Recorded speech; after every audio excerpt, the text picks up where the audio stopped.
Today, I was supposed to be out painting houses, but it started raining. We had to quit. So I've got a little spare time on my hands while I'm waiting for the rain to pass. So I thought I'd bring you up to speed on what's going on. So count this as like a little bit of a vlog, but also a progress on the Volca build that I've been doing. If you have not had a chance to check it out, I've been chronicling everything on my blog over at ipadappscafe.com. I'll put a link down in the description below. You can check that out. Also, if you have any advice on anything, please leave a comment. And if you like what I'm doing, subscribe. So now that I've got that out of the way, let's get down to business. Okay, the last video you saw was a quick and dirty demo where I had used my iPad running ModStep to send out MIDI signal to each of my Volcas. And I only had 4 of them hooked up at the time. So I have not incorporated the sample yet. That's next. Now what I'm doing is I'm running my MIDI signal out through my Griffin Studio Connect because it has MIDI outs on it. I am going into the Amp Tone Lab MIDI splitter, and the original video I just had this and I was running 4 MIDI outs to the Volcas. Well, since then, I have bought the MIDI Solutions Quadra through. It's a 1-in 4-out MIDI splitter, just like the Amp Tone Lab. This one's passive though. This one's bus powered, so it doesn't have a battery, whereas this one does. Now, I don't know if you noticed this or not when I was holding them up, but you see I've got them connected up. I had connections to them. Well, they're connected to each other. And what I've done is I'm using the 4th through on the Amp Tone Lab to run on the input of this, hoping that I can get the signal across to all of the Volcas and that way. Now, if you'll also notice, I have labeled up each of the outs. That way, when I'm tearing it down, taking it apart and whatever, I know how I want to put it back together. I'm also going to be labeling each of the Volcas as to what MIDI channels I'm going to be using, because I want to be able to keep track. Now I know the Volca Beats is automatically set to channel 10. That's the standard drum channel for MIDI, and I want to kind of leave it that way. Question is, can I do that and split up the MIDI channels for the Volca sample? Now the Volca sample has each sample, it holds up to 10 samples per memory file thingy. So, and each one transmits on a different MIDI channel. So I'm hoping I can use the unused channels and skip over 10 since the Beats is already tied to that one. So I'm going to wait and find out. I'm going to see how that's going to work. Now the simple solution is there's a company called Retro Kits, and they make a special MIDI cable that allows things like arpeggiation for the Volca FM or for the other Volcas. But what it does is it allows you to use one MIDI channel for the Volca sample instead of 10 of them. So I don't have one of those right now.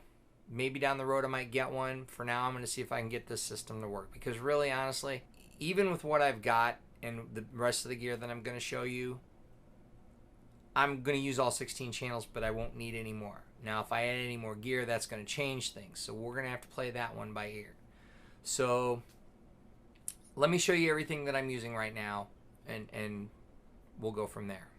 Okay, so what I've got here, I hope you guys can hear me okay, but what I've got here are all my Volcas. I've got the Volca sample, the Volca bass, the Volca Beats, the Volca FM, and the Volca keys. And I have them hooked up with these Hosa cables. And what I like about them is they've got the 90-degree angled ends, and each side is different. See, like these, when you hook them up, the 90-degree faces the top of the Volca, where if I had them the other way, they'd be like this. And so this is actually going to be handy for when I put them in my cabinet, because I can always feed them through the top. I know they're going to be the same every time. They're all going to hook up to the MIDI splitter and the Quadra through.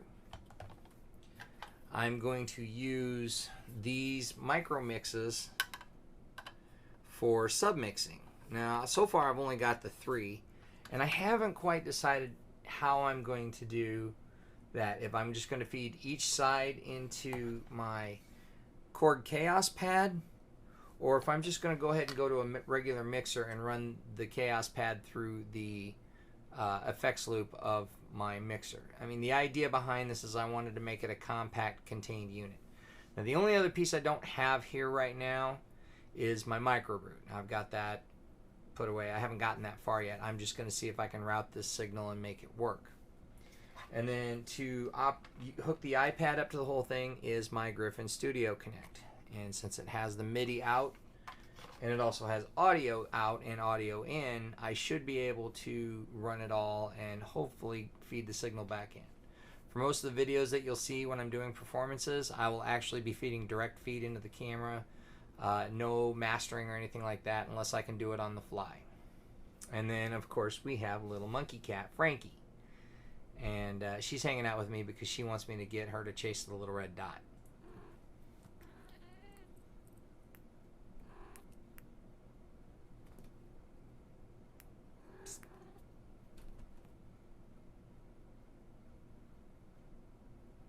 She's going to get it.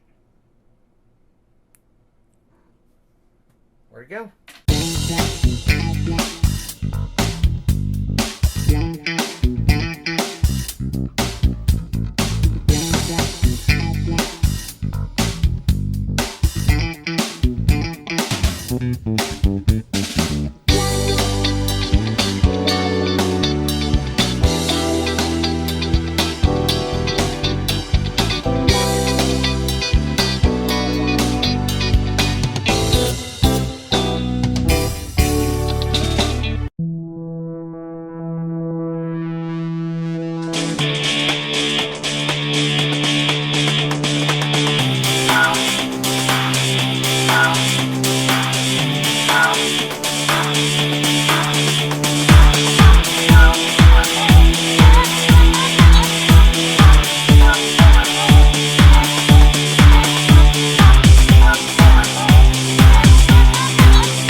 Okay, so that's all I have for today. You saw me wire up the MIDI and the audio for each of the Volcas, the KP2, and hook them up to my little micro mixers.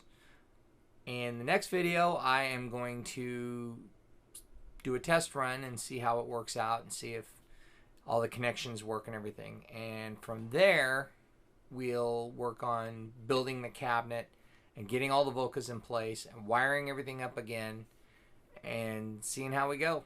It looks like I need one more MIDI cable for my microbrute, and we should be in business. So fingers crossed, and here we go. We'll see you on the next video.